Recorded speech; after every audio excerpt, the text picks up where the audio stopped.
বিধায়ক সাড়ে পাশে আছে, কালকে খোঁজখবর দিচ্ছে রাত্র, ঠিক আছে?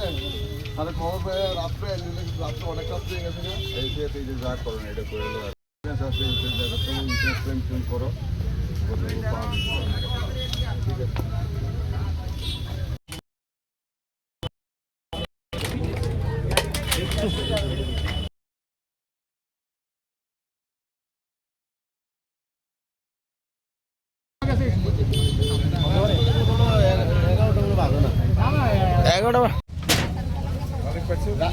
রাত্রেবেলা গাড়িটা দেওয়া গেছে নাকি?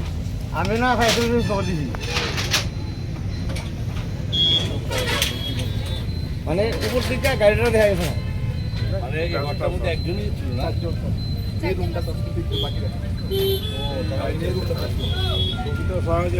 এইখানে ঘাটটা এটাও বড়।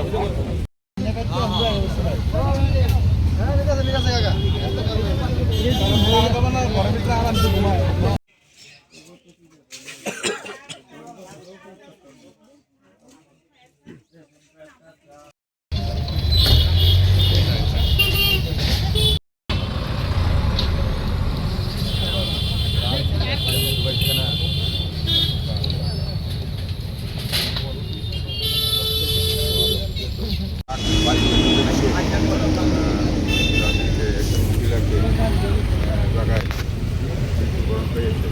এই ঘটনা সত্যি দুঃখজনক। পরিবারের প্রতি আমাদের তরফ থেকে বাড়ির সদস্যরা সহযোগিতা যা করার নিয়মে আমরা করব। এই ঘটনার জন্য আমরা সবাই বাড়িতে দুঃখিত, সহমর্মিতা জানাচ্ছি। রাস্তার পাশে যারা গাড়ি ঘোড়া মানে যারা রাস্তাতে গাড়ি চালায়, গাড়ি চালাতে তাদেরকেও আমি অনুরোধ করবো আপনাদের নিয়ন্ত্রণের রাতে রেখে গাড়িগুলি চালায়, যাতে অঘটন করে পৌঁছতে না হয়, এটা আমার আবেদন করব। এটা তো খুব দুঃখজনক ঘটনা। এই গুমতি ব্রিজ, জবাইশ্রী ব্রিজের পাশেই এই দক্ষিণ পাড়ে এখানে একটা ট্রাক বাড়িতে ঢুকে গিয়ে রাত্রিতে একজন মহিলাকে জায়গায় মৃত্যুবরণ হয়েছে। এই ঘটনা সত্যি দুঃখজনক।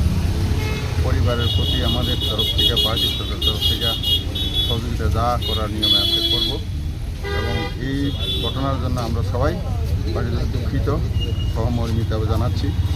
তো যাই হোক, রাস্তার পাশে যারা গাড়ি ঘোড়া মানে যারা রাস্তাতে গাড়ি চালায়, গাড়ি চালকদের তাদেরকেও আমি অনুরোধ করব আপনাদের নিয়ন্ত্রণে যাতে রেখে গাড়িগুলি চালায়, এরকম যাতে অঘটন করে ভবিষ্যতে না হয়, এটা আমার আবেদন রয়েছে। ঘটনা এটা খুবই দুঃখজনক ঘটনা এবং মানে যে ড্রাইভার যে গাড়ি চালিয়েছে সে কী অবস্থায় ছিল সেটা পুলিশ আইডেন্টিফাই করবে। সে সুস্থ ছিল কিনা, নেশাগ্রস্ত ছিল কিনা, সেটা দায়িত্ব পুলিশের, পুলিশ সেটা করবে। কিন্তু প্রথম কথা হচ্ছে যাদের ক্ষতি হয়ে গেল, যিনি চলে গেছেন, কবিতা শাহ যিনি চলে গেছেন, উনি আর ফিরবেন না। কিন্তু এইভাবে বিপর্যয় ঈশ্বর রক্ষা করে মানুষকে। তো একজনকে নিয়ে গেল, বাকি তারা তিনজনে বাচ্চা যারা ছিল তো তারা রক্ষা পেয়েছে, এটা হচ্ছে বড় ব্যাপার। এই অতি দুঃখের মধ্যে একটুকু আশা, যেরকম যেভাবে অ্যাক্সিডেন্ট হয়েছে এরা কেউই থাকার কথা ছিল। ঠিক আছে, এরা বেঁচে গেছে, এরা যাতে ভালো থাকে এটা বলবো। দ্বিতীয় কথা, এর উপরে বিভিন্ন সময়ে এটা নিয়ে কথা উঠছে, ট্রাফিক কন্ট্রোল সিস্টেমটা ঠিক নয়। আমিও এই ব্যাপারে সময়ে সময়ে এখানে এসপির সঙ্গে, ডিএমএসপি থেকে শুরু করে এবং তাদের সঙ্গে বারংবার কথা হয়েছে কন্ট্রোল করার জন্য। এবং এখানেও একটা সবসময় একটা অ্যাক্সিডেন্ট কোন এরিয়া ছিল এই ব্রিজটা থেকে নেমে, এখানে আমি বলার পর সেখানে পুলিশ পাক্কা পার্মানেন্ট পোস্টিং করে দেওয়া হয়েছে, রেগুলার পুলিশ থাকে। রাত্রেবেলা অত রাত্রের ঘটনা তো আর পুলিশের কাছে দেখার কথা না, হওয়ার পরে জানতে পারে। তো এটা নিয়ে কঠোর ব্যবস্থা হবে এবং যে করেছে তাকে অবশ্যই তার আইডেন্টিফিকেশন হয়ে গেছে। পুলিশ তাকে অতি সত্বরই তাকে পুলিশ মানে হেফাজতে নিয়ে আনছে এবং তার শাস্তির মাধ্যমে যাতে টোটালি বাকি সমস্ত যারা গাড়ি চালক বা যাদের মালিক আছে এদের একটা সতর্ক বার্তা পৌঁছানো যাবে।